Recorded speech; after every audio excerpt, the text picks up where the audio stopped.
That means you're a Muslim. Yeah.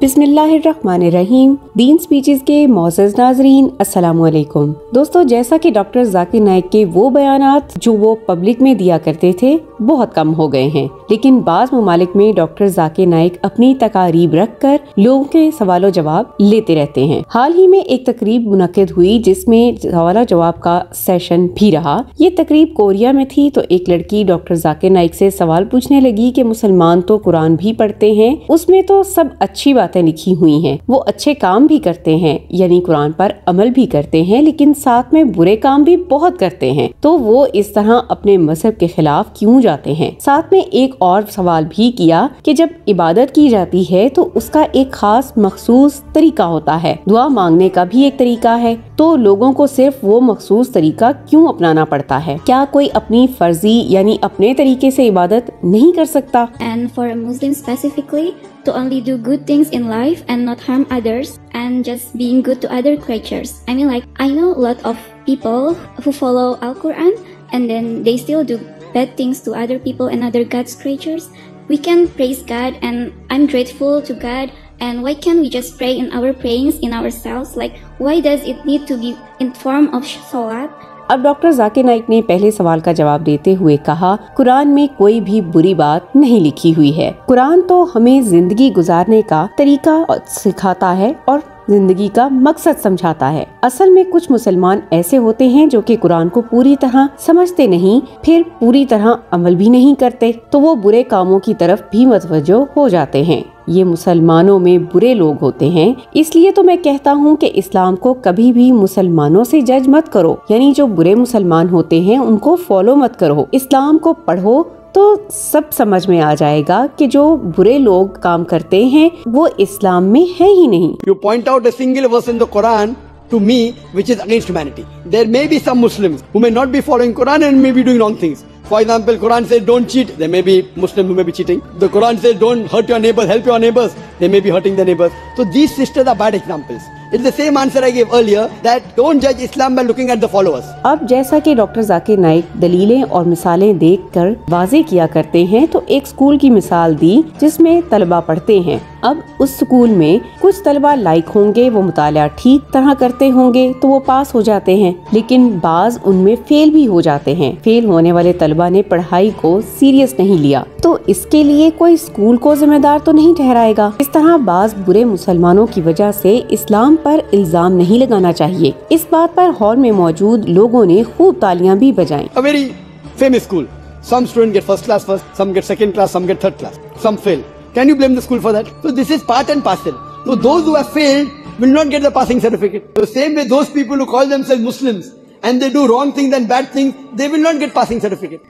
They are bad students of that school. But can you blame the school for that? No, I cannot. अब doctor Zakir Naik दूसरे सवाल की जानिब आते हुए कहते हैं कि जन्नत जाने के लिए 4 शर्तें हैं जो कि सूरह अल असर में बयान हुई हैं कि इंसान खसारे में है सिवाय उनके जो ईमान लाए, अच्छे काम करते हैं, लोगों को सच्चाई की तरफ राग़िब करते हैं और जो तकवा और परहेजगारी रखते हैं। अब अगर इन चारों में कोई एक चीज भी मिसिंग हो तो फिर जन्नत में नहीं जा सकोगे। अब फर्ज करो एक बंदा बहुत ही अच्छा है, अच्छे काम करता है, लोगों की मदद भी करता है, लेकिन अगर वो ईमान नहीं रखता तो जन्नत में नहीं जाएगा। ईमान तब लाएगा जब वो अल्लाह का शुक्र अदा करेगा। किसी की मदद करने से ज्यादा जरूरी उस जात का शुक्र गुजार होना ज्यादा जरूरी है जिसने ये सब कुछ बनाया है। Or you may ask that only being good is not sufficient.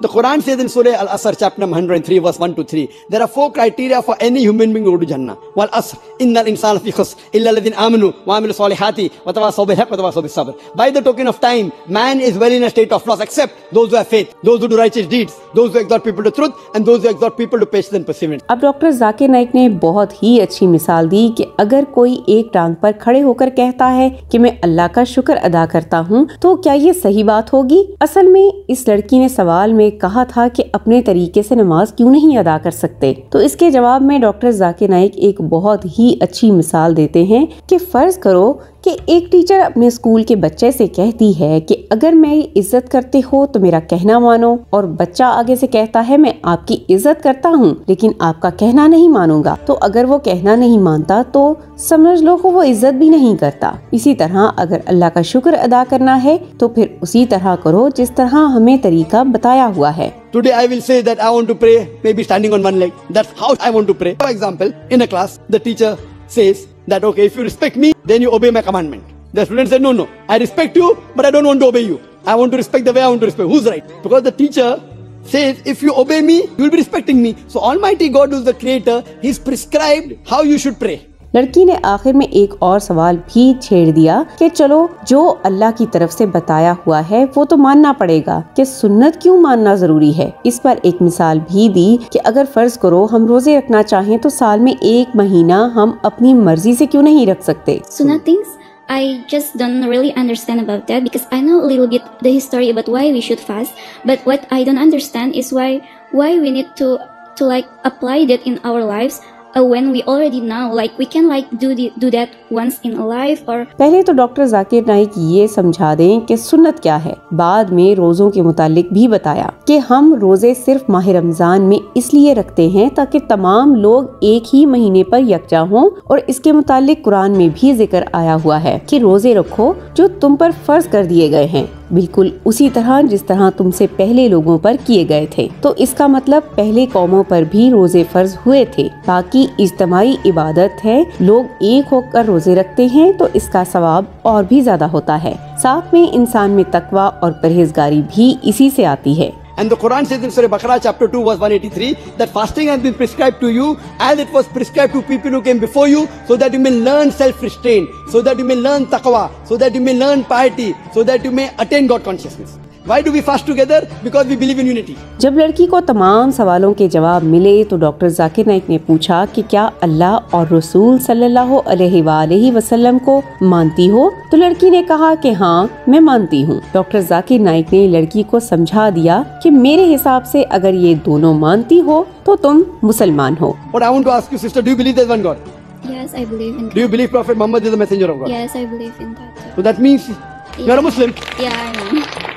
दोस्तों अल्लाह ताला ने नमाज इसलिए फर्ज करवाई है कि हमारे दिमागों की प्रोग्रामिंग हो सके कि हमारी जिंदगी का मकसद क्या है और किसने हमें बनाया है। इस तरह बाकी इबादत भी इंसान के अपने फायदे के लिए हैं। अल्लाह ताला का हम पर बहुत फजल है कि न सिर्फ सही रास्ता दिखाया है बल्कि उस रास्ते पर चलने का तरीका भी बताया हुआ है। अल्लाह ताला तमाम मुसलमानों को अपनी हिफ्ज़ व अमान में रखें, आमीन। उम्मीद करते हैं कि इन सवालों जवाब से आपके ईमान को जरूर तकवीयत मिली होगी। इसी तरह की ईमान अफरोज वीडियोस के लिए आप सब्सक्राइब कीजिए हमारा चैनल दीन स्पीचेस। हम मिलते हैं आपसे अगले वीडियो में। अपना ख्याल रखिए।